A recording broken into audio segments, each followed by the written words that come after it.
ಕೊಂಡು ಹೋಗ್ತಾ ಇರುವಾಗ ಒಬ್ಬರೇ ಇರುವಾಗ ಕಳ್ಳಕಾಕರು ನಮ್ಮನ್ನು ಹಿಂಸೆ ಮಾಡಬಹುದು, ಕದಿಯಬಹುದು, ಅಥವಾ ಯಾರಾದರೂ ನಮ್ಮನ್ನು ಪೀಡಿಸಬಹುದು ಅನ್ನುವ ಭಯ ನಮಗಿದೆ. ಒಂದು ಕೋಲನ್ನು ತೆಗೆದುಕೊಂಡು ಹೊಡೆಯಲಿಕ್ಕೆ ಹೋದರೆ ಆಕಳು ಹೆದರಿ ಓಡ್ತದೆ, ನನಗೆ ಹೊಡಿತಾನೆ ಇವ, ನನಗೇನೋ ಹಿಂಸೆ ಮಾಡ್ತಾನೆ ಅಂತ ಆಕಳು ಓಡ್ತದೆ, ಅಂದರೆ ಪಶುಗಳು ಓಡ್ತವೆ. ಈ ಭಯದ ವಿಷಯದಲ್ಲಿ ಮನುಷ್ಯರಿಗೂ ಪಶುಗಳಿಗೂ ವ್ಯತ್ಯಾಸ ಇಲ್ಲ. ಹಾಗಾದ್ರೆ ಮನುಷ್ಯನಿಗಿಂತ ನೀನು ಭಿನ್ನ, ಪ್ರಾಣಿಗಳಿಗಿಂತ ನೀನು ಭಿನ್ನ ಅಂತ ಹೇಳುವುದು ಹೇಗೆ? ಆಹಾರ ನಿದ್ರಾ ಭಯಮೈಥುನಾನಿ. ನಮ್ಮ ಅನುಕೂಲಕ್ಕೆ ಅಥವಾ ನಮ್ಮ ಸಂಸ್ಕಾರಕ್ಕೆ ಅನುಗುಣವಾಗಿ ಸಂತತಿ ಬೆಳೀತಾ ಹೋಗ್ತದೆ. ಮಕ್ಕಳು, ಮೊಮ್ಮಕ್ಕಳು, ಮರಿಮಕ್ಕಳು, ಹೀಗೆ. ಹಾಗೆ ಕೊಟ್ಟಿಗೆಯಲ್ಲಿ ಇವತ್ತೊಂದು ಕರ ಹಾಕ್ತು, ಇನ್ನೊಂದು 2 ವರ್ಷ ಬಿಟ್ಟು ಮತ್ತೊಂದು ಕರ ಹಾಕ್ತೀವಿ, 10-12 ಕರುಗಳು ಕೊಟ್ಟಿಗೆಯಲ್ಲಿ ಆಗ್ತದೆ. ಸಂತತಿಯ ವಿಷಯದಲ್ಲೂ, ವಿಷಯದ ಸುಖವನ್ನು ಅನುಭವಿಸುವ ವಿಷಯದಲ್ಲೂ ನಮಗೂ ಪಶುಗಳಿಗೂ ವ್ಯತ್ಯಾಸ ಏನು ಕಾಣಲಿಕ್ಕೆ ಸಾಧ್ಯವಿಲ್ಲ. ಹಾಗಾದ್ರೆ ನೀವು ಪಶುಗಳಿಗಿಂತ ಭಿನ್ನ ಹೇಗೆ ನೀನು ಮನುಷ್ಯ ಅಂತ ಕೇಳಿದ್ರೆ, ಧರ್ಮೋ ಹಿ ತೇಷಾಂ ಅಧಿಕೋ ಹಿ ಬುದ್ಧಿ ತೇನೈವ ಹೀನ ಪಶುಭಿಃ ಸಮಾನಃ. ನಮಗೆ ಧರ್ಮ ಅನ್ನುವುದು ಇದೆ, ಪಶುಗಳಿಗೆ ಧರ್ಮ ಅನ್ನುವುದಿಲ್ಲ. ಹಾಗಾಗಿ ಮನುಷ್ಯ ಪಶುಗಳಿಗಿಂತ ಭಿನ್ನ ಯಾಕೆ, ಯಾವ ಕಾರಣಕ್ಕೆ ಅಂತ ಕೇಳಿದರೆ, ಧರ್ಮದ ಒಂದೇ ಒಂದು ಕಾರಣಕ್ಕೆ ನಾವು ಪಶುಗಳಿಗಿಂತ ಭಿನ್ನರು, ನಮಗೆ ಧರ್ಮ ಇದೆ. ಹಾಗಾಗಿ ಯಾವ ಮನುಷ್ಯ ಈ ಧರ್ಮವನ್ನೇ ಬಿಟ್ಟಿದ್ದಾನೋ ಆ ಮನುಷ್ಯ ಹುಲ್ಲು ತಿಂದಂತೆ ಆಹಾರವನ್ನು ತಿಂದರೆ ತದ್ ಭಾಗಧೇಯಂ ಪರಮಂ ಪಶು. ನಾವೊಬ್ಬ ಕವಿ ಹೇಳ್ತಾನೆ, ಮನುಷ್ಯರು ಹುಲ್ಲು ತಿನ್ನಲಿಕ್ಕೆ ಪ್ರಾರಂಭ ಮಾಡಲಿಲ್ಲ, ಹಾಗೇನಾದರೂ ಪ್ರಾರಂಭ ಮಾಡಿದರೆ ಪ್ರಾಣಿಗಳಿಗೆ ಆಹಾರವೇ ಇರ್ತಿರ್ಲಿಲ್ಲ ಅಂತ. ಅಂದರೆ ಅಷ್ಟು ನಮ್ಮನ್ನು ತಾತ್ಸಾರವಾಗಿ ನೋಡ್ತಾರೆ ಧರ್ಮವನ್ನು ಬಿಟ್ಟರೆ. ಹಾಗಾಗಿ ಆ ಧರ್ಮ ಅನ್ನುವುದು ಪ್ರತಿಯೊಬ್ಬ ಮನುಷ್ಯನ ಮೂಲಭೂತವಾದಂತಹ ಜನ್ಮಕ್ಕೂ ಜನ್ಮಾನಂತರದಲ್ಲಿ ಸಾಧನೆಗೂ ನಾವು ಇಟ್ಟುಕೊಳ್ಳಬೇಕಾದಂತಹ ತತ್ವಕ್ಕೂ ಅದು ಮೂಲಭೂತವಾದ ಸಂಗತಿಯಾಗಿದೆ. ಹಾಗಾಗಿ ನಾವು ಧರ್ಮವನ್ನು ಇಟ್ಕೊಂಡ್ರೆ ಮನುಷ್ಯರು, ಅದಿಲ್ಲದಿದ್ದರೆ ಪಶುಗಳಿಗೆ ಸಮಾನ. ಧರ್ಮ ಅಂದರೆ ಏನು? ಹಾಗಾದ್ರೆ ಧರ್ಮ ಅಂದರೆ ಏನು? ಧಾರಣ ಧರ್ಮ ಮಿಥ್ಯಾಹು. ಯಾವುದು ನಮ್ಮನ್ನು ಧರಿಸುತ್ತದೆಯೋ, ನಮ್ಮ ಪರಂಪರೆ ಕುಟುಂಬವನ್ನು ಧರಿಸುತ್ತದೆಯೋ, ನಮ್ಮ ವ್ಯಕ್ತಿತ್ವವನ್ನು ಧರಿಸುತ್ತದೆಯೋ, ನಾವಿಟ್ಟುಕೊಂಡು ಬಂದಂತಹ ತಾತ್ವಿಕತೆಯನ್ನು ಯಾವುದು ಧರಿಸುತ್ತದೆಯೋ ಅದನ್ನು ಧರ್ಮ ಅಂತ ಕರೆದಿದ್ದಾರೆ. ಧರ್ಮ ಅಂದರೆ ಧಾರಣೆಯನ್ನು ಮಾಡುವಂಥದ್ದು. ನೀವು ಯಾವುದೇ ರೂಪದಲ್ಲಿ, ಯಾವುದೇ ಸ್ಥಿತಿಯಲ್ಲಿ ನೀವಿರಿ, ಆ ಎಲ್ಲ ನಿಮ್ಮ ರೂಪ ಸ್ಥಿತಿಗಳಲ್ಲಿ ನಿಮ್ಮೊಂದು ಅಂತರಂಗದ ಸತ್ವ ಅಂತ ಇರ್ತದೆಯಲ್ಲ ಪ್ರತಿಯೊಬ್ಬ ಮನುಷ್ಯನಿಗೆ, ಆ ಸತ್ವವನ್ನು ಧರಿಸಿಕೊಳ್ಳುವಂತಹದ್ದೇ ಧರ್ಮ. ಧರ್ಮ ಅಂತ ಕರೆದು ಅದು ಸುಮ್ಮನೆ ಧರ್ಮ ಧರ್ಮ ಧರ್ಮ ಅಂತ ಹೇಳಿಬಿಟ್ರೆ ನಮಗದು ಆ ಆಚರಣೆಗೋ ಪ್ರಯೋಜನಕ್ಕೋ ಬರಲಿಕ್ಕೆ ನಮ್ಗೆ ಆ ಅವಕಾಶವೇ ಸಿಗೋದಿಲ್ಲ. ಯಾಕಂದರೆ ಗೊತ್ತಾಗೋದಿಲ್ಲ. ಎಲ್ಲ ಧರ್ಮ ಅಂತ ಹೇಳಿಬಿಡ್ತೀರಿ, ಏನ್ರಿ ಧರ್ಮ ಅಂದರೆ? ಅದಕ್ಕೆ ಕಾರ್ಯರೂಪವನ್ನು ಕೊಟ್ಟರು. ಧರ್ಮ ಅಂದರೆ ಅದೊಂದು ಸಿದ್ಧಾಂತ ಮಾತ್ರ. ನಿನ್ನ ಆಚರಣೆ ಅದು ಕರ್ಮದಲ್ಲಿ ರೂಪುಗೊಂಡಾಗ ಆ ಧರ್ಮ ನಿನ್ನ ಆಚರಣೆಯಲ್ಲಿದೆ, ತತ್ವ ನಿನಗೆ ಸಿಕ್ಕಿದೆ ಅಂತ ಅರ್ಥ. ಹಾಗಾಗಿ ನಾವೆಲ್ಲ ಧಾರ್ಮಿಕರು ಅಂತ ಹೇಳಿದರೆ ಪ್ರಯೋಜನ ಇಲ್ಲ, ನಮ್ಮ ಮನೆಯಲ್ಲಿ ಧರ್ಮ ಇದೆ ಅಂದರೆ ಪ್ರಯೋಜನ ಇಲ್ಲ, ಅಥವಾ ನಾವು ಧರ್ಮವನ್ನು ನಡೆಸ್ತಾ ಇದ್ದೇವೆ ಅಂದರೆ ಪ್ರಯೋಜನ ಇಲ್ಲ. ಅದು ನಿನ್ನ ಆಚರಣೆಯಲ್ಲಿ ಇರಬೇಕು. ಆಚರಣೆಯಲ್ಲಿರುವುದು ಹೇಗೆ? ಅದು ಕರ್ಮಕಾಂಡದ ಮುಖಾಂತರವಾಗಿರಬೇಕು. ಯಾವ ಮನುಷ್ಯ ಕರ್ಮವನ್ನು ಆಚರಿಸಿಕೊಂಡು ಧಾರ್ಮಿಕನಾಗಿರ್ತಾನೋ ಅವನು ತತ್ವ ಸಹಿತವಾಗಿ ಅದನ್ನು ಆಚರಣೆ ಮಾಡಿದ ಹಾಗೆ. ಭಗವಾನ್ ಜೈಮಿನಿ ಮಹರ್ಷಿಗಳು ಮೀಮಾಂಸಾ ಸೂತ್ರವನ್ನು ಬರೆದು, ಭಾಷ್ಯಕಾರರಾದಂತಹ ಶಬರ ಮಹಾಸ್ವಾಮಿಗಳು ಅದಕ್ಕೆ ಭಾಷ್ಯವನ್ನು ಬರೆದು ಧರ್ಮಕ್ಕೆ ಒಂದು ಮುನ್ನುಡಿಯನ್ನು, ಟಿಪ್ಪಣಿಯನ್ನು ಬರೀತಾರೆ. ಚೋದನಾ ಲಕ್ಷಣೋರ್ಥೋ ಧರ್ಮ. ಧರ್ಮ ಅಂದರೆ ಏನು? ಮನುಷ್ಯನ ಅಭ್ಯುದಯಕ್ಕೆ ಬೇಕಾದ ಒಂದು ಅದ್ಭುತವಾದ ಆಚರಣೆ. ಚೋದನಾ ಹಿ ಭೂತಂ ಭವಂತಂ ಭವಿಷ್ಯಂತಂ ಸೂಕ್ಷ್ಮಂ ವ್ಯವಹಿತಂ ವಿಪ್ರಕೃಷ್ಟಂ ಇತ್ಯೇವಂ ಜಾತೀಯಕಂ ಅರ್ಥಂ ಶಕ್ನೋತಿ ಅವಗಮಯಿತು ನಾಣ್ಯತ್ ಕಿಂಚನೇಂದ್ರಿಯಂ. ಇದು ಶಬರಸ್ವಾಮಿಗಳ ಭಾಷ್ಯ. ಆ ಆಚರಣೆಗೆ ಎಷ್ಟು ದೊಡ್ಡ ಮಹತ್ವ ಇದೆ ಅಂದರೆ, ನಮ್ಮ ಹಿಂದಿನ, ನಮ್ಮ ಮುಂದಿನ ವಿಕ್ಷಿಪ್ತವಾದ, ದೂರವಿರುವ, ನಮಗೆ ನಾವು ಅನುಭವಿಸುತ್ತಿರುವ ಸಂಗತಿಗಳನ್ನು ಒಡಗೂಡಿ ಎಲ್ಲ ರಹಸ್ಯಗಳನ್ನು ಒಳಗೊಂಡಂತಹ ಒಂದು ಸಿದ್ಧಾಂತ ಏನಿದೆಯೋ, ಒಂದು ಆಚರಣೆ ಏನಿದೆಯೋ ಅದನ್ನೇ ಧರ್ಮ ಅಂತ ಕರೆದಿದ್ದೇನೆ.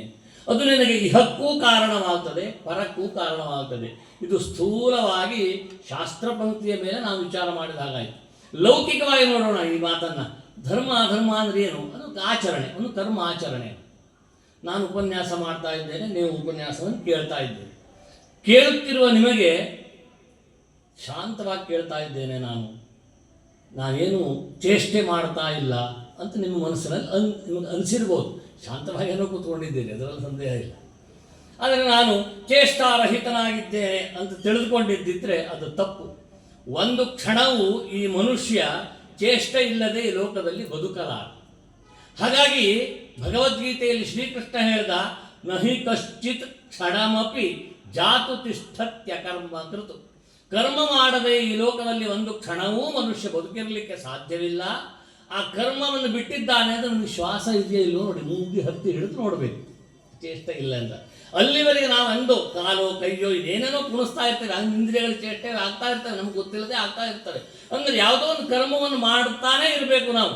ಹಾಗೆ ಲೋಕೋಯಂ ಕರ್ಮಬಂಧನ, ಈ ಲೋಕ ಕರ್ಮದಿಂದ ಬಂಧಿಸಲ್ಪಟ್ಟಿದೆ, ಗೀತಾಚಾರ್ಯನ ಮಾತು ಇದು.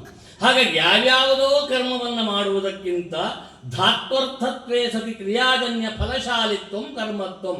ಯಾವ ಕರ್ಮ ನಿಮ್ಮ ಬಂಧನವನ್ನು ಬಿಡುಗಡೆಗೊಳಿಸ್ತದೆಯೋ, ಯಾವ ಕರ್ಮ ನಿಮ್ಮನ್ನು ಉನ್ನತಿಗೆ ತೆಗೆದುಕೊಂಡು ಹೋಗ್ತದೆಯೋ, ಯಾವ ಕರ್ಮ ನಿಮ್ಮ ಜೀವಕ್ಕೊಂದು ಸಂಸ್ಕಾರ ಕೊಡ್ತದೆಯೋ, ಆ ಸಂಸ್ಕಾರ ಕೊಡುವ ಬಂಧನವನ್ನು ಬಿಡಿಸುವ ಒಂದು ಆಚರಣೆಯನ್ನು ನಾನು ಹೇಳ್ತೇನೆ, ಅದೇ ಧರ್ಮ. ಗೊತ್ತಾಯ್ತಲ್ಲ? ಸುಮ್ಮನೆ ಏನೇನೋ ಮಾಡ್ತಾ ಇರೋದಕ್ಕಿಂತ ಇಂತಿಷ್ಟಾದರೂ ಕೊನೆ ಪಕ್ಷ ಮಾಡಬೇಕು. ಸ್ವಾಮಿ ವಿವೇಕಾನಂದ ದೃಷ್ಟಾಂತವನ್ನು ಕೊಡ್ತಾರೆ, ರಾಮಕೃಷ್ಣ ಪರಮಹಂಸರ ಕಥೆಯಲ್ಲಿ ಬರ್ತದೆ. ನೀವು ಈ ಕಥೆಯನ್ನು ಹಲವು ಮಗ್ಗಲುಗಳನ್ನು ಕೇಳಿದ್ದೀರಿ, ಈ ಮಗ್ಗಲಲ್ಲಿ ಕೇಳಿ ಕಥೆಯನ್ನು. ಒಬ್ಬ ನಾವಿಕನಾದವನು ದೋಣಿಯನ್ನು ತೆಗೆದುಕೊಂಡು ಬಂದು ಒಂದು ಪ್ರದೇಶದಲ್ಲಿ, ಅಂದರೆ ಸಾಯಂಕಾಲ ಮಲಗುವಾಗ ಆ ದೋಣಿಯನ್ನು ತೆಗೆದುಕೊಂಡು ಬಂದು ತನ್ನ ನಿತ್ಯ ಕರ್ಮವನ್ನು ಮುಗಿಸಿಕೊಂಡು ಬಂದು ಆ ದೋಣಿಯನ್ನು ಅಲ್ಲಿ ನಿಲ್ಲಿಸಿ ತನ್ನ ಕೆಲಸಕ್ಕೆ ಹೋಗ್ತಾನೆ. ಹೋಗುವಾಗ ನೀರಿನ ರಭಸಕ್ಕೆ ತನ್ನಿಂದ ತಾನೇ ದೋಣಿ ಮುಂದೆ ಹೋಗಬಾರದು ಅಂತ ಹಿಂದುಗಡೆ ಒಂದು ದೊಡ್ಡ ಹಗ್ಗ ಇರ್ತದೆ, ನೋಡಿದ್ರಲ್ಲ, ದೋಣಿಯನ್ನು ನೋಡಿದ್ರಲ್ಲ, ಆ ಹಗ್ಗವನ್ನು ಮರಕ್ಕೆ ಕಟ್ಟಿಟ್ಟಿದ್ದಾನೆ. ಆ ಮರಕ್ಕೆ ಕಟ್ಟಿಟ್ಟು ತನ್ನ ಕೆಲಸಕ್ಕೆ ಹೋದ. ಬೆಳಗ್ಗೆ ಬಂದ, ಬೇಗ 4 ಗಂಟೆಗೆ 4:15ಗೆ ಬಂದು ಕೆಲಸಕ್ಕೆ ಹೋಗಬೇಕು, ಅವನು ಉದ್ಯೋಗಕ್ಕೆ ಹೋಗಬೇಕು. ಬಂದು ದೋಣಿ ಮೇಲೆ ಕುಳಿತುಕೊಳ್ತಾನೆ, ಆ ಕಡೆ ಹುಟ್ಟಾಕ್ತಾನೆ, ಈ ಕಡೆ ಹುಟ್ಟಾಕ್ತಾನೆ. ಎಷ್ಟು ಹುಟ್ಟಾಕಿದ್ರು ದೋಣಿ ಮಾತ್ರ 1 ಇಂಚು ಮುಂದೆ ಹೋಗೋದಿಲ್ಲ. ಕಾರಣ, ನಿನ್ನೆ ನೀರಿನ ಸೆಳೆತಕ್ಕೆ ತನ್ನಿಂದ ತಾನೇ ದೋಣಿ ಹೋಗಬಾರ್ದು, ಮುಂದೆ ಹೋಗಬಾರ್ದು ಅಂತ ಗಂಟನ್ನು ಹಾಕಿದ್ದ. ಆ ಗಂಟನ್ನು ಬಿಚ್ಚಲಿಕ್ಕೆ ಮರೆತಿದ್ದಾನೆ. ಹಾಗಾಗಿ ಆ ಗಂಟನ್ನು ಬಿಡಿಸಲಿಕ್ಕೆ ಮರೆತ ಕಾರಣದಿಂದ ದೋಣಿ 1 ಇಂಚು ಮುಂದೂ ಹೋಗಲಿಲ್ಲ. ಹುಟ್ಟು ಹಾಕಿದ್ದು ಸುಳ್ಳು ಅಲ್ಲ, ನಮ್ಮ ಕತೆ ಹಾಗೆಯೇ ಆಗಿದೆ. ನಾವು ಈ ಗಂಟನ್ನು ಯಾವಾಗಲೂ ಹಾಕ್ಕೊಂಡು ಬಂದುಬಿಟ್ಟಿದ್ದೇವೆ. ಈ ಲೋಕಕ್ಕೆ ಬರುವಾಗ ಮನುಷ್ಯ 5 ಗಂಟೆನಿಂದ ಬರ್ತಾನಂತೆ. ಆಯು ಕರ್ಮ ಚ ವಿತ್ತಂಚ ವಿದ್ಯಾ ನಿಧನಮೇವ ಚ ಪಂಚೈತಾನೇ ಸೃಜ್ಯಂತೆ ಗರ್ಭಸ್ಥಸ್ಯೈವ ದೇಹಿನಃ. ಈ 5 ಸೂತ್ರಗಳು ನಿನ್ನ ಜೀವಕ್ಕೆ ನೀನು ತಾಯಿಯ ಗರ್ಭದಿಂದ ಹೊರಬರುವ ಪೂರ್ವದಲ್ಲೇ ಬಿಗಿದುಕೊಂಡಿದೆ. ಈ ಗಂಟನ್ನು ಬಿಡಿಸಿಕೊಂಡ ಹೊರತು ನೀನು ಗುರಿ ತಲುಪಲಿಕ್ಕೆ ಸಾಧ್ಯವಿಲ್ಲ. ಇದನ್ನು ಬಹಳ ಸೊಗಸಾಗಿ ಮಂತ್ರ ಹೇಳ್ತದೆ. ತ್ರ್ಯಂಬಕ ಮಹಾದೇವ, ನಿಮಗೆಲ್ಲ ಗೊತ್ತು, ಮಾತೆ ಕೇಳಿದ್ದೀರಿ ಇದನ್ನು. ತ್ರ್ಯಂಬಕ ಮಹಾದೇವ ತ್ರಾಹಿ ಮಾಂ ಕೃಪಯಾ ಶಿವ, ಜನ್ಮ ಮೃತ್ಯುಜರಾರೋಗೈ ಪೀಡಿತಂ ಕರ್ಮಬಂಧನೈಃ. ತ್ರ್ಯಂಬಕಂ ಯಜಾಮಹೇ ಸುಗಂಧಿಂ ಪುಷ್ಟಿವರ್ಧನಂ ಉರ್ವಾರುಕಮಿವ ಬಂಧನಾನ್ ಮೃತ್ಯೋರ್ಮುಕ್ಷೀಯಮಾಮೃತ. ಉರ್ವಾರುಕಮಿವ ಬಂಧನಾನ್ ಮೃತ್ಯೋರ್ಮುಕ್ಷೀಯ. ಆ ಬಂಧನದಿಂದ ಬಿಡುಗಡೆಗೊಳಿಸಿ ನನಗೆ ಮೋಕ್ಷ ಮಾರ್ಗದತ್ತ ನನ್ನನ್ನು ಕರೆದುಕೊಂಡು ಹೋಗುವ ಅದ್ಭುತವಾದ ಮಂತ್ರ ಇದು. ಅಮೃತ ಸಂಜೀವಿನಿ ಮಂತ್ರ ಅಂತ ಹೆಸರು ಇದಕ್ಕೆ. ಇಂತಹ ಒಂದು ಗಂಟು, ಗೊತ್ತಿಲ್ಲದೆ ಆಗಿರುವ ಗಂಟು, ಮತ್ತು ಮಧ್ಯದಲ್ಲಿ ಗಂಟು ಬಿದ್ದವರಿದ್ದಾರೆ ನಮಗೆ ಅಲ್ವಾ, ಮಂಟಪದಲ್ಲಿ ಗಂಟು ಬಿದ್ದವರಿದ್ದಾರೆ, ಪುರೋಹಿತ ಭಟ್ರೆ ಸಾಕ್ಷಿಭೂತವಾಗಿ ಗಂಟು ಹಾಕಿದ್ದಾರೆ. ಮತ್ತೆ ಈ ಗೊತ್ತಿಲ್ಲದೆ ಇರುವ ಗಂಟನ್ನು ಗೊತ್ತಿಲ್ಲದೆ ಬಿಡಿಸಿಕೊಳ್ಳುವ ಒಂದು ಕ್ರಮ, ಒಂದು ಆಚರಣೆ ಅಂದರೆ ಕರ್ಮಾಚರಣೆ, ಧರ್ಮ. ಹಾಗಾಗಿ ನಮಗೆ ಕರ್ಮದ ಅವಶ್ಯಕತೆ, ಅನಿವಾರ್ಯತೆ ಆಯಿತು. ಇದನ್ನೇ ಗೀತಾಚಾರ್ಯ ಹೇಳಿದ, ನಹಿ ಕಶ್ಚಿತ್ ಕ್ಷಣಮಪಿ ಜಾತು ತಿಷ್ಠತ್ಯ ಕರ್ಮಗತಿ. ಯಾವ್ಯಾವುದೋ ಕರ್ಮವನ್ನು ಮಾಡುವುದಕ್ಕಿಂತ ನಿಮಗೆ ಬೇಕಾದ ಹಿತವಾದ ಬಂಧನವನ್ನು ಬಿಡುಗಡೆಗೊಳಿಸುವ ಕರ್ಮವನ್ನು ಮಾಡಿ. ಅದನ್ನೇ ಧಾತ್ವರ್ಥತೆ, ಇದು ಎಷ್ಟು ಜನರಿಗೆ ಅರ್ಥ ಆಗ್ತದೆಯೋ ಗೊತ್ತಿಲ್ಲ, ನಾನು ಹೇಳ್ತೇನೆ. ಧಾತ್ವರ್ಥತ್ವೇ ಸತಿ ಕ್ರಿಯಾಜನ್ಯ ಫಲಶಾಲಿತ್ವಂ ಧರ್ಮತ್ವಂ. ಏನು ಗೊತ್ತಾಯ್ತು? ಅಂದರೆ ಆ ಧರ್ಮದ ಲಕ್ಷಣವನ್ನು ಹೇಳುವಾಗ ಧಾತ್ವರ್ಥ ಅಂದರೆ ಆಚರಣೆ ಇರಬೇಕು, ಅದು ಫಲಶಾಲಿಯಾದಂಥ ಆಚರಣೆ ಆಗಿರಬೇಕು. ಆ ಫಲಶಾಲಿಯಾದ ಆಚರಣೆಯ ಜೊತೆಗೆ ಅದಕ್ಕೆ ಬೇಕಾದಂತಹ ಮಂತ್ರಗಳು, ಪ್ರಯೋಗಗಳು, ತಂತ್ರಗಳು, ಭಕ್ತಿ ಶ್ರದ್ಧೆಗಳು ಕೂಡಿಕೊಂಡಿರಬೇಕು. ಹಾಗೆ ಕೂಡಿಕೊಂಡಿದ್ದಾಗ ನಿಮ್ಮನ್ನು ಬಂಧನದಿಂದ ಬಿಡುಗಡೆಗೊಳಿಸುವಂತಹ ವ್ಯವಸ್ಥೆ ಆಗ್ತದೆ. ಆದ್ದರಿಂದ ಧರ್ಮದ ಅವಶ್ಯಕತೆ ನಮಗೆ ಬಂತಿದೆ, ಧರ್ಮದ ಅವಶ್ಯಕತೆ ಇರಲಿಲ್ಲ. ಹೇಗೆ ಬೇಕು ಹಾಕಿ ಬದುಕಬಹುದಿತ್ತು. ಮಾತೆಯರಿಗೂ ಸಹ ನೀವು ಈಗ ವಿಚಾರ ಮಾಡ್ತೀರಿ, ನಮ್ಮ ಸ್ನಾನ ಸಂಧ್ಯಾ ವಂದನೆ ದೇವರ ಪೂಜೆ ಇದೆಲ್ಲ ಮಾಡಲಿಕ್ಕಿಲ್ವಲ್ಲ. ಭಗವಾನ್ ಬೋಧಾಯನ ಆಚಾರ್ಯರು ಅಂತ ಹೇಳ್ತು, ನಾನು ಭಾಳಷ್ಟು ಸಲ ಹೇಳಿದ್ದೇನೆ ಈ ಮಾತನ್ನು, ಮಾತೆಯರು ಕೇಳಿಸಿಕೊಳ್ಳಿ. ನೀವು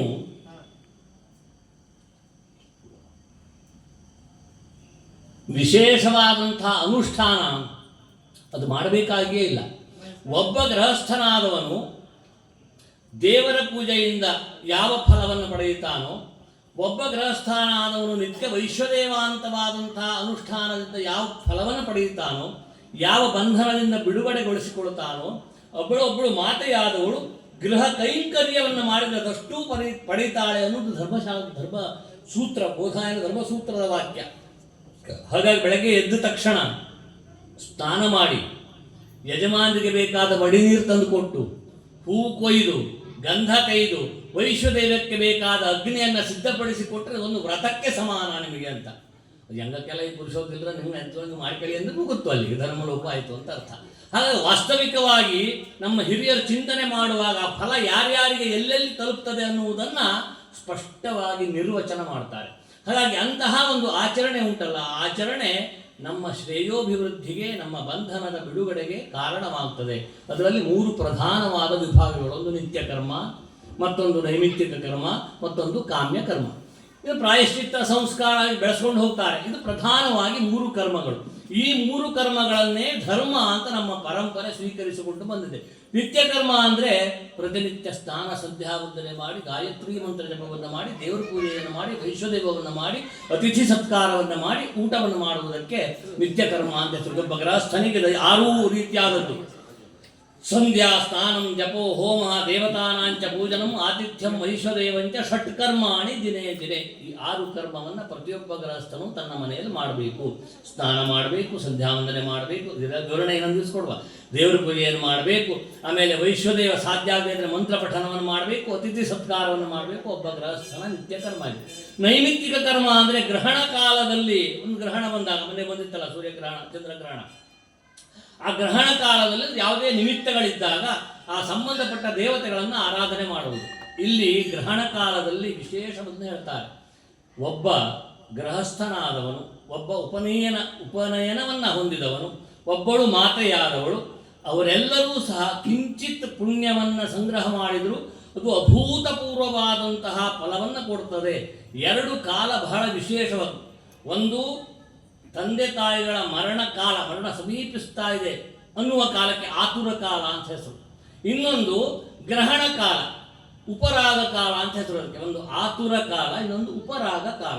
ಆತುರ ಅಂದರೆ ತಂದೆ ತಾಯಿಗಳು ಸಾಯುತ್ತಿರುವಾಗ ಮಾಡುತ್ತಿರುವ ದಾನಕ್ಕೆ ಲಕ್ಷ ಕೋಟಿಗಟ್ಟಲೆ ಪುಣ್ಯ.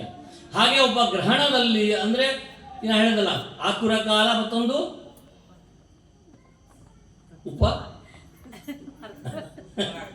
ಉಪರಾಗ ಕಾಲ. ಈ ಉಪರಾಗ ಕಾಲದಲ್ಲಿ ಮಾಡಿದಂತಹ ಒಂದು ಏನು ಪುಣ್ಯ ಇದೆಯೋ ಅದು ಅಭೂತಪೂರ್ವವಾದಂತಹ ಫಲವನ್ನು ಕೊಡುವಂತಹದ್ದು. 2 ಕಾಲ ವಿಶೇಷವಾದದ್ದು ಅಂತ ಗಣನೆ ಮಾಡಿದ್ದಾರೆ. ಹಾಗಾಗಿ ಗ್ರಹಣ ಕಾಲದಲ್ಲಿ ನೋಡಿ ಮಹತ್ವ ನೋಡಿ. ನಿಮಗೆ ಅಶೌಚ ಇದ್ದರೂ ಸಹ, ಜಾತಾಶೌಚ ಇರಲಿ, ಮೃತಾಶೌಚ ಇರಲಿ, ಗ್ರಹಣ ಕಾಲದ ಮಟ್ಟಿಗೆ ನಿಮ್ಮನ್ನು ಸ್ಪರ್ಶ ಮಾಡೋದಿಲ್ಲ. ಆ ಪುಣ್ಯ ಕಾಲಕ್ಕೆ ಆ ವ್ಯವಸ್ಥೆ ಮಾಡಿದ್ದಾರೆ. ಇದು ಧರ್ಮಶಾಸ್ತ್ರ, ತಿಳ್ಕೊಳ್ಬೇಕು. ನೀವು ಋತುಮತಿಯಾಗಿದ್ದರೂ ಸಹ ಆ ಋತುಮತಿ ಧರ್ಮವನ್ನು ಪಾಲನೆ ಮಾಡುತ್ತಾ ಮನಸ್ಸಿನಲ್ಲಿ ಭಗವಂತನನ್ನು ಧ್ಯಾನ ಮಾಡಬಹುದು. ನಿಮಗೆ ವಿಶೇಷ ಅವಕಾಶವನ್ನು ಕೊಟ್ಟಿದ್ದಾರೆ. ಕೆಲವು ಕಡೆ ಋತುಮತಿ ಅಂದ ತಕ್ಷಣದಲ್ಲಿ ನಾವು ಯಾವುದೋ ಒಂದು ಕಾರ್ಯದಲ್ಲಿ ಭಾಗವಹಿಸಬಾರದು, ಹೀಗೆಲ್ಲ ಮನಸ್ಸಿನಲ್ಲಿರ್ತದೆ. ಜೊತೆಯಲ್ಲಿ ಋತುಮತಿಯಾದವರು ಮನೆಯಲ್ಲಿದ್ದರೆ ಅವರು ಬೇರೆ ಎಲ್ಲೂ ಹೋಗಬಾರದು, ಹೀಗೆಲ್ಲ ನಿಯಮಗಳನ್ನಿರ್ತದೆ. ಅದು ಕೇವಲ ಆ ಋತು ಧರ್ಮವನ್ನು ಪಾಲನೆ ಮಾಡಿರುವವಳು ಶುಚಿರ್ಭೂತಳಾಗಿ ಇರುವುದಿಲ್ಲ. ಅವಳನ್ನು ಸ್ಪರ್ಶ ಮಾಡಿದರೆ ಅಶುಚಿ ಆಗ್ತದೆ ಅನ್ನುವ ಭಾವನೆಗೆ ಬಂದಿತ್ತು. ಮನೆಯಲ್ಲಿ ಋತುಮತಿಯಾದವರಿದ್ದರೆ ಬಾಕಿಯವರು ನಿಮ್ಮ ಶುಚಿತ್ವವನ್ನು ಕಾಪಾಡಿಕೊಂಡ್ರೆ ಯಾವ ಕಾರ್ಯಕ್ರಮದಲ್ಲೂ ಅನುಷ್ಠಾನದಲ್ಲೂ ನೀವು ಭಾಗವಹಿಸಬಹುದು. ಅದಕ್ಕೇನು ಪ್ರತಿಬಂಧಕ ಇಲ್ಲ ಶಾಸ್ತ್ರತಃ, ಯಾಕೆಂದ್ರೆ ನೈಸರ್ಗಿಕವಾಗಿ ಬಂದಂಥದ್ದು. ಇದು ಧರ್ಮಶಾಸ್ತ್ರ, ಧರ್ಮಸಿಂಧುಕಾರ ಸ್ಪಷ್ಟ ಉಲ್ಲೇಖ ಮಾಡ್ತಾನೆ. ನಮ್ಮ ಮನೇಲಿ ಯಾರೋ ಮುಟ್ಟಾಗಿದ್ದಾರೆ, ನಾನು ದೇವಸ್ಥಾನಕ್ಕೆ ಹೋಗೋದಿಲ್ಲ, ಅದು ತಪ್ಪು, ಮೂರ್ಖತನ, ಅದು ಗ್ರಂಥ ನೋಡಲಿಲ್ಲ ಅಂತ ಅರ್ಥ. ಹಾಗಾಗಿ ಉಪರಾಗ ಕಾಲ ಮತ್ತು ಇನ್ನೊಂದು ಕಾಲ ಯಾವುದು ಹೇಳಿದೆ, ಆತುರ ಕಾಲ. ಈ 2 ಕಾಲದಲ್ಲಿ ಮಾಡಿದ ಪುಣ್ಯ ಅತ್ಯಂತ ಶ್ರೇಷ್ಠವಾದುದಕ್ಕೆ ನೈಮಿತ್ತಿಕ ಕರ್ಮ ಅಂತ ಹೆಸರು. ನಿಮಿತ್ತವನ್ನು ಅನುಸರಿಸಿಕೊಂಡು ಆಚರಣೆಯನ್ನು ಮಾಡುವಂಥದ್ದು. ನನಗೆ ಗ್ರಹಣ ಬಂದ ಕೂಡಲೇ 2-3 ದಿವಸದಿಂದ ಒಂದು 10-20 ಹೋದ ದಿವಸಕ್ಕೆ ಪಟ್ರೆ ಎಷ್ಟೊತ್ತಿಗೆ ಊಟ ಮಾಡಲು ಅಡ್ಡಿಲ್ಲ, ಎಷ್ಟೊತ್ತಿನವರೆಗೆ ಊಟ ಮಾಡಲು ಅಡ್ಡಿಲ್ಲ. ಇಷ್ಟು ಸಲ ನಾನು ಫೋನ್ ಕೇಳಿದ್ರು ಒಬ್ಬ ಗ್ರಹಣ ಕಾಲದಲ್ಲಿ ಏನು ಮಾಡಬೇಕು ಅಂತ ಕೇಳಿಲ್ಲ ಪುಣ್ಯಕ್ಕೆ. ಎಷ್ಟೊತ್ತಿಗೆ ಊಟ ಮಾಡಲು ಅಡ್ಡಿಲ್ಲ ಭಟ್ರೆ ಕೇಳ, ಪ್ರತಿಯೊಬ್ಬರು ಕೇಳಿದ್ದು ಅದನ್ನೇ. ಹಾಗಾದರೆ ಉದ್ದೇಶಪೂರ್ವಕವಾಗಿ ಅದನ್ನು ನಾವು ಗ್ರಹಣ ಕಾಲದಲ್ಲಿ ಭೋಜನವನ್ನು ನಿಷೇಧ ಮಾಡಿದ್ದು ಕಾರಣ ಮುಂದೆ ಪೂಜೆಗೆ ಅನುಷ್ಠಾನಕ್ಕೆ ಅನುಕೂಲ ಆಗಲಿ ಅಂತ. ನಿನಗೆ ಒಂದು ಆಹಾರದಿಂದ ಮುಂದೆ 3 ತಾಸು 4 ತಾಸು ಕೂತ್ಕೊಳ್ಬೇಕು. ನಾನು ನೋಡಿದ್ರೆ ಮೊನ್ನೆ 1:30 ಹೊತ್ತಿಗೆ ನನಗೂ ಕಣ್ಣು ಹಿಂಗಾಗ್ತದೆ. ಮತ್ತೆ 12:30 ಸಂಜೆ ಊಟ ಇಲ್ಲ, 12:30ಗೆ ಭರ್ತಿ ತಗೊಂಡಿದ್ದೀವಿ. ಹಾಗಾಗಿ ನಿದ್ರೆ ಬರೋಕ್ಕಾಗಲಿ. ಅಂದರೆ ಅದನ್ನು ಯಾಕದನ್ನು ವಿಶೇಷ ಮಾಡಿದ್ರು ಅಂದರೆ ನಿನಗೆ ಸಾಧನೆಗೆ ಅದು ಅಡಚಣೆ ಆಗಬಾರ್ದು ಅಂತ. ಹಾಗಾಗಿ ಗ್ರಹಣ ಕಾಲದಲ್ಲಿ ಕಿಂಚಿತ್ತೇ ನೀನು ಜಪ ಮಾಡಿದರೂ ಸಹ ಅಖಂಡವಾದ ಪುಣ್ಯ ಇದೆ ಅಂತ ದಾರ್ಶನಿಕರು ಹೇಳಿದ ಮಾತು ಇದು. ನಮ್ಮಲ್ಲಿ ಯಾವ ವಸಿಷ್ಠ ವಾಮದೇವಾದಿ ಮಹರ್ಷಿಗಳಿದ್ದಾರೋ, ಚತುರ್ದಶ ಪ್ರವಚನಕಾರರಿದ್ದಾರೋ ಅವರು ಹೇಳಿದ ಮಾತು. ಹಾಗಾಗಿ ಅಂತಹ ಗ್ರಹಣ ಕಾಲದಲ್ಲಿ ಕಿಂಚಿತ್ತಾದರೂ ಪುಣ್ಯ ಮಾಡಬೇಕು. ಕೇಳ್ಕೊಳ್ಳಿ, ಇಷ್ಟ ಅಷ್ಟು ಮಾಡಲಿಕ್ಕೆ ಆಗಲಿಲ್ಲ ಅಂತ ಮುಂದೆ ಗ್ರಹಣ ಬರ್ತದೆ. ಪಾಲ್ಗುಣ ಮಾಸದಲ್ಲಿ 9 ನಿಮಿಷ ಇರ್ತದೆ. ಗ್ರಸ್ತೇ ಸ್ನಾಯಾತ್, ಗ್ರಹಣ ಹಿಡಿದ ತಕ್ಷಣದಲ್ಲಿ ಗ್ರಹಣವನ್ನು ನೋಡಿ ಸ್ನಾನ ಮಾಡಬೇಕು. ಗ್ರಸ್ತ್ಯವಾನೇ ಭವೇತ್ ದಾನಂ, ಅಂದರೆ ಗ್ರಹಣ ಹಿಡಿದು ತಕ್ಷಣದಲ್ಲಿ ಸ್ನಾನ ಮಾಡಿ ಸಂಬಂಧಪಟ್ಟ ಯಾವುದೇ ದೇವತೆಗಳನ್ನು, ಅದು ಇದೆಲ್ಲ ನೀವು ಟಿ ವಿಯಲ್ಲಿ ಹೇಳಿದ್ರೆ 10-20 ಹೇಳ್ತಾರೆ. ನಿಮಗೆ ಯಾವ ದೇವರನ್ನು ಯಾವ ಆರಾಧನೆ ಮಾಡಬೇಕು ಅಂತ ಪ್ರೇರಣೆ ಆಗ್ತದೆಯೋ ಆ ಆರಾಧನೆಯನ್ನು ಮಾಡಿ, ಜಪ ಮಾಡಿ. ನಿಮಗೆ ಅಭೂತಪೂರ್ವವಾದ ಸಿದ್ಧಿ ಉಂಟಾಗುವಂಥ ಕ್ಷಣ ಅದು. ಆ ಜಪವನ್ನು ಮಾಡಿ ಯಾವಾಗ ಮಧ್ಯಕಾಲದಲ್ಲಿ. ಆಮೇಲೆ ಮುಚ್ಯಮಾನೇ ಭವೇದ್ದಾನಂ, ಗ್ರಹಣ ಬಿಡುಗಡೆ ಆಗ್ತಾ ಇದೆ ಅಂತಾಗ ಪುರೋಹಿತರು ಎದುರು ಸಿಕ್ಕಿ ದಾನ ಮಾಡಿಬಿಡಿ ಆ ಕ್ಷಣದಲ್ಲೇ. ಇಲ್ಲ, ಆ ಕೊನೆಯಲ್ಲಿ ಒಂದು ತುಳಸಿ ತಗೊಂಡು ಕಿಂಚಿತ್ತು ನಿಮಗೆ ಸಾಧ್ಯ ಉಂಟು ಅಷ್ಟು ದಕ್ಷಿಣೆಯನ್ನು ದಾನ ಮಾಡಿ. ಗ್ರಹಣ ಬಿಟ್ಟ ನಂತರದಲ್ಲಿ ಮತ್ತೆ ಪುನಃ ನೀವೇನು ಮಾಡಬೇಕು? ಸ್ನಾನವನ್ನು ಮಾಡಬೇಕು. ಯಾವ ಮನುಷ್ಯ ಗ್ರಹಣ ಕಾಲದಲ್ಲಿ ನಿದ್ರೆಯನ್ನು ಮಾಡ್ತಾನೋ ಅವನು ಮುಂದೆ 7 ಜನ್ಮದಲ್ಲಿ ಕುಷ್ಠರೋಗಿಯಾಗಿ ಹುಟ್ಟುತ್ತಾನೆ ಅನ್ನುವುದು ದಾರ್ಶನಿಕರು ಕಂಡ ಸತ್ಯ. ಇದರ ಮೇಲೆ ನೀವು ವೈಜ್ಞಾನಿಕವಾಗಿ ಪ್ರಶ್ನೆ ಮಾಡಿ ಅದು ತೋರಿಸಿ ಇದು ತೋರಿಸಿ, ಅದು ನನ್ನ ಹತ್ರ ಸಾಧನೆಯೂ ಇಲ್ಲ, ಆ ದೊಡ್ಡ ಸಾಧಕನೂ ನಾನಲ್ಲ. ಸ್ಪಷ್ಟವಾಗಿ ಉಲ್ಲೇಖ ಮಾಡ್ತಾರೆ, ಕುಷ್ಠರೋಗಿಯಾಗಿ ಹುಟ್ಟಲಿಕ್ಕೆ ಕಾರಣ ಗ್ರಹಣ ಕಾಲದಲ್ಲಿ ನಿದ್ದೆ ಮಾಡಿದಂತಹ ಪಾಪ. ಹಾಗಾಗಿ ನೆನಪಿಟ್ಕೊಳ್ಬೇಕು. ನಮಗೆ ಈ ನಾಳೆ ಜನ್ಮದಲ್ಲೇ ಬಂದ್ಬಿಡ್ತದೆ ಅಂತಲ್ಲ, ಇವತ್ತು ಗೊತ್ತಾಗೋಲ್ಲ. ನಮ್ಮ ಪೂರ್ವಜನ್ಮದ ಸಿದ್ಧಾಂತವೇ ಹಾಗೆ. ನಾವು ಆಸ್ತಿಕರು ನಾಸ್ತಿಕರು ಅಂತ ನಿರ್ಣಯ ಮಾಡೋದು ಜನ್ಮಾಂತರವನ್ನು ಒಪ್ಪಿದ್ದರಿಂದ ಬಿಟ್ಟರೆ, ದೇವರನ್ನು ಒಪ್ಪಿದ್ದರಿಂದ ನಾಸ್ತಿಕ, ದೇವರನ್ನು ನಿರಾಕರಿಸಿದ್ದರಿಂದ ನಾಸ್ತಿಕ ಹೇಳಲೇ ಇಲ್ಲ. ನಿರೀಶ್ವರ ಮೀಮಾಂಸಕರು ಅಂತ ದೊಡ್ಡ ಆಸ್ತಿಕ ಸಿದ್ಧಾಂತ ಇದೆ, ಗೊತ್ತಿದೆ. ನಮ್ಮ ಭಾರತ ದೇಶದಲ್ಲಿ ನಿರೀಶ್ವರ ಮೀಮಾಂಸಕರು ಅಂತ ದೊಡ್ಡ ಆಸ್ತಿಕರು. ಹಾಗಾಗಿ ಜನ್ಮಾಂತರವನ್ನು ಇಟ್ಟುಕೊಂಡು ನಿರ್ಣಯ ಮಾಡಿದ್ದರಿಂದ ನೈಮಿತ್ತಿಕ ಕರ್ಮವನ್ನು ಆಚರಣೆ ಮಾಡಲೇಬೇಕು. ಇದು 2ನೇದು. ಒಂದು ನಿತ್ಯ ಕರ್ಮ, ಇನ್ನೊಂದು ನೈಮಿತ್ತಿಕ ಕರ್ಮ. 3ನೇದು ಕಾಮ್ಯಕರ್ಮ. ಕಾಮ್ಯಕರ್ಮ ಅಂದರೆ ಮನೆಯಲ್ಲಿ ವಾರ್ಷಿಕವಾಗಿ ನಡೆಸುವಂತಹ ದೇವ ಕಾರ್ಯ. ಅದು ಯಾವುದೋ ಒಂದು ಕಾಮನೆ ಇರಬಹುದು. ಈಗಂತೂ ಶರದೃತು, ಪರ್ವಕಾಲ. ಈ ಪರ್ವಕಾಲದಲ್ಲಿ ಇದನ್ನು ನಿತ್ಯ ಮತ್ತು ಕಾಮ್ಯ 2 ಅರ್ಥದಲ್ಲಿ ಇದನ್ನು ಹೇಳಿದ್ದಾರೆ. 9 ದಿವಸಗಳು ಉಂಟಲ್ಲ, ಒಂದು ಗಣೇಶ ಹಬ್ಬ ಚತುರ್ಥಿ, ಇನ್ನೊಂದು ಶರನ್ನವರಾತ್ರಿ. ಈ 2 ಪ್ರತಿಯೊಬ್ಬ ಗೃಹಸ್ಥನಿಗೆ, ಬ್ರಾಹ್ಮಣ ತ್ರೈವರ್ಣಿಕರಿಗೆ ಬಿಡದೇ ಇರುವ ನಿತ್ಯ ಮತ್ತು ಕಾಮ್ಯಗಳಾದಂತಹ ವ್ರತ. ನಿತ್ಯ ವ್ರತವೂ ಹೌದು, ನೈಮಿತ್ತಿಕ ವ್ರತವೂ ಹೌದು, ಕಾಮ್ಯ ವ್ರತ ಹೌದು, 3 ಹೌದು. ಆ ರೀತಿಯಾದಂತಹ ವ್ರತ. ನವರಾತ್ರಂ, ಪರ್ವಕಾಲ 9 ರಾತ್ರಿ ತಾಯಿ ಪಾರ್ವತಿಯ ಸನ್ನಿಧಿಯಲ್ಲಿ ನಾವು ಕೇಳ್ತಾ ಇದ್ದೇವೆ. 9 ದಿವಸ ಪರ್ಯಂತರವಾಗಿ ನವರಾತ್ರಿ. ಆಮೇಲೆ ಆ ನವರಾತ್ರಿ ಉತ್ಸವವನ್ನು ಮಾಡಲಿಕ್ಕೆ ಸಾಧ್ಯ ಆಗದೆ ಸಪ್ತರಾತ್ರಿ, ಅದೂ ಸಾಧ್ಯ ಇಲ್ಲದೆ ಅಂದರೆ ಪಂಚರಾತ್ರಿ, ಅದೂ ಸಾಧ್ಯ ಇಲ್ಲದೆ ಅಂದರೆ ತ್ರಿರಾತ್ರಿ, ಅದೂ ಸಾಧ್ಯ ಇಲ್ಲದೆ ಅಂದರೆ 1 ರಾತ್ರಿ. ಆ ವ್ರತವನ್ನು ಪ್ರತಿಯೊಬ್ಬ ಗೃಹಸ್ಥರು ಮಾಡಲೇಬೇಕು, ಗೃಹಿಣಿಯರು ಆಚರಣೆ ಮಾಡಲೇಬೇಕು. ಯಾಕೆಂದರೆ ಅದು ಅದ್ಭುತವಾದಂತಹ ಶಕ್ತಿ, ಆ ತಾಯಿಯ ಶಕ್ತಿ, ದಶ ಪಾಪಗಳನ್ನು ಅಪಹರಿಸುವ ಶಕ್ತಿ. ಆದ್ದರಿಂದ ದಶರಾತ್ರಿ, ದಶಹರ ಅಂತ ದಶ ಪಾಪಹರ. ತಿಳಿದೋ ತಿಳಿಯದೋ ಏನೋ ಮಾಡಿದ ಕಾಯಿಕ ವಾಚಿಕ ಮಾನಸಿಕವಾದ ಎಲ್ಲರ ಪಾಪಗಳನ್ನು ಪರಿಹರಿಸಿ ಒಬ್ಬಳು ಸ್ತ್ರೀಯಲ್ಲಿ ಮಾಯಾಶಕ್ತಿ ದೂರವಾಗಿ ಮಾತೃಶಕ್ತಿ ಜಾಗೃತವಾಗುವಂತೆ ಅನುಗ್ರಹಿಸುವಂತಹ ಅತ್ಯದ್ಭುತವಾದ ವ್ರತ ಅಂದರೆ ಶರನ್ನವರಾತ್ರಿ ವ್ರತ. ಅದು ಕಾಮ್ಯವೂ ಹೌದು, ನೈಮಿತ್ತಿಕವೂ ಹೌದು. ಹಾಗಾಗಿ ಅಂತಹ ವ್ರತವನ್ನು ಎಲ್ಲ ಸ್ಮೃತಿಕಾರರು, ಎಲ್ಲ ಶಾಸ್ತ್ರಕಾರರು ಯಾವ ವ್ರತವನ್ನು ಬಿಟ್ಟರೂ ನವರಾತ್ರಿ ವ್ರತವನ್ನು ಬಿಡುವ ಹಾಗಿಲ್ಲ. ನಿಮಗೆ ಅಕಸ್ಮಾತ್ ಆಶೋಚ ಬಂದಿದ್ದರೆ ಪುರೋಹಿತರ ಕರೆತಂದು ಆ ನವರಾತ್ರಿ ಉತ್ಸವವನ್ನು ಮಾಡಿಸ್ಬೇಕು, 1 ರಾತ್ರಿ ಆದರೂ. ಆಮೇಲೆ ಅದಕ್ಕೆ ಸಂಬಂಧಪಟ್ಟ ದಾನಮಾನಾದಿಗಳನ್ನು, ಸುವಾಸಿನಿ ಪೂಜೆಗಳನ್ನು ಆಶೋಚ ನಿವೃತ್ತಿ ಮಾಡಬೇಕು. ಆ ಕಾಲದಲ್ಲಾಗುವ ಪೂಜೆಯನ್ನು ಬ್ರಾಹ್ಮಣರ ಮುಖಾಂತರವಾಗಿ ಮಾಡಿಸಬೇಕು. ಅಷ್ಟು ನಿಯಮವನ್ನು, ಉಪವಾಸಾದಿ ನಿಯಮವನ್ನು ನಾವು ಮಾಡಬೇಕು. ಹೀಗೆ ಶರನ್ನವರಾತ್ರಿ ಉತ್ಸವದ ಬಗ್ಗೆ ಇಷ್ಟು ವಿಶೇಷತೆಯನ್ನು ಹೇಳಿದ್ದಾರೆ. ಹಾಗಾಗಿ ಅದು ನೈಮಿತ್ತಿಕ ಮತ್ತು ಕಾಮ್ಯವರ್ತವೂ ಆಗಿದೆ. ಹಾಗೆ ನಾವು ಅನೇಕ ದೇವತಾರಾಧನೆಗಳನ್ನು ಮಾಡ್ತೇವೆ ನಮ್ಮ ಮನೆಯಲ್ಲಿ. ಸತ್ಯನಾರಾಯಣ ಪೂಜೆ, ವಾರ್ಷಿಕವಾದ ಸಪ್ತಶತಿ ಪಾಠ, ಇನ್ನು ಯಜ್ಞಯಾಗಾದಿಗಳು, ಚಂಡಿ ಹೋಮ ಇತ್ಯಾದಿ ಅನೇಕ ಪೂಜೆಗಳನ್ನು ಮಾಡ್ತೇವಲ್ಲ, ಇದಕ್ಕೆ ಕಾಮ್ಯಕರ್ಮ ಅಂತ ಹೆಸರು. ಇದನ್ನು ಒಬ್ಬ ಗೃಹಸ್ಥ ತನ್ನ ಮನೆಯಲ್ಲಿ ಮಾಡಲೇಬೇಕು. ದೇವೋತ್ಸವ, ಮನುಷ್ಯೋತ್ಸವ ಅಂತ ಎರಡು. ಯಾರ ಮನೆಯ ಮನುಷ್ಯೋತ್ಸವ ಸುಂದರವಾಗಿರಬೇಕೋ ಆ ಮನೆಯಲ್ಲಿ ದೇವೋತ್ಸವ ನಡೆಯದೇ ಇರಬಾರದು, ನಡೆಯಲೇಬೇಕು. ಯಾವ ಮನೆಯಲ್ಲಿ ದೇವೋತ್ಸವ ನಡೀತದೆಯೋ ಅಲ್ಲಿ ಮನುಷ್ಯೋತ್ಸವ ಚೆನ್ನಾಗಿ ರೂಪುಗೊಳ್ಳುತ್ತದೆ. ಉದಾಹರಣೆಗೆ ಒಬ್ಬ ಮಗ ಹುಟ್ಟಿದ, ಬರ್ತ್ಡೇ ಪಾರ್ಟಿ. ಮದುವೆಯಾಗಿ ಎಷ್ಟು ವರ್ಷ ಆಯಿತು? 25 ವರ್ಷ. ಅದಕ್ಕೆ ಎಂತ ಹೇಳ್ತಾರೆ? ಇಂಗ್ಲೀಷ್ನಲ್ಲಿ ಹೇಳ್ತಾರೆ ಹಾಗೆ ಸಿಲ್ವರ್ ಜೂಬ್ಲಿ ಅಂದರೆ ಸಿಲ್ವರ್ ಏನು, ಹೀಗೆ ಯಾವ್ಯಾವುದೋ ಹೆಸರಿನಿಂದ ನಾವು ಆ ಉತ್ಸವವನ್ನೆಲ್ಲ ಆಚರಣೆ ಮಾಡ್ತೇವೆ. 31 ಅಂದರು ಏನೇನು 10-20 ಉತ್ಸವಗಳಪ್ಪ ಒಂದು ವರ್ಷದಲ್ಲಿ. ಮನುಷ್ಯರಿಗೆ ಮನುಷ್ಯೋತ್ಸವ ಮಾಡಲಿಕ್ಕೆ ಒಂದು ಗಟ್ಟಿ ನಿಮಿತ್ತವೇ ಬೇಕು ಅಂತಿಲ್ಲ. ಎಂತಕ್ಕೆ ಕಜ್ಜಾಯ ಮಾಡಿದೆ, 4 ಜನ ನೆಂಟರು ಸೇರ್ತೆ, ಇವತ್ತೊಂದು ಸೈಡ್ ಆಟಿದ್ದು ಅಂತ ಹೇಳಿ ಯಾವ್ಯಾವ ನಿಮಿತ್ತಕ್ಕೆ ಮನುಷ್ಯೋತ್ಸವವನ್ನು ಮಾಡ್ತಾ ಇರ್ತೇವಲ್ಲ. ಯಾವ ಕುಟುಂಬದಲ್ಲಿ ಮನುಷ್ಯೋತ್ಸವ ಚೆನ್ನಾಗಿ ನಡೆಯಬೇಕು, ಆ ಮನುಷ್ಯರು ಸಂಭ್ರಮದಿಂದ ಉತ್ಸವದಂತೆ ಜೀವನವನ್ನು ನಡೆಸಿಕೊಳ್ಳಬೇಕು ಅಂತಾದರೆ ದೇವೋತ್ಸವವನ್ನು ಮರೆಯಬಾರದು. ಹಾಗಾಗಿ ಅಂತಹ ದೇವೋತ್ಸವ ವಾರ್ಷಿಕವಾಗಿ ಒಂದು ಪೂಜೆಯನ್ನು ನಾವು ಮಾಡುವುದರಿಂದ ಆ ಮನೆಯಲ್ಲಿ ದೇವೋತ್ಸವ ನಡೆದರೆ ಮನುಷ್ಯೋತ್ಸವ ಚೆನ್ನಾಗಿ ರೂಪುಗೊಳ್ಳುತ್ತದೆ. ಅದನ್ನೇ ಸಪ್ತಶತಿ ಪಾಠದಲ್ಲಿ ಕ್ರಿಯತೆ ಯಾಚ ವಾರ್ಷಿಕಿ. ಶರನ್ನವರಾತ್ರಿ ಕಾಲದಲ್ಲಿ ಶರತ್ಕಾಲೇ ಮಹಾಪೂಜಾ ಕ್ರಿಯತೆ ಯಾಚ ವಾರ್ಷಿಕಿ.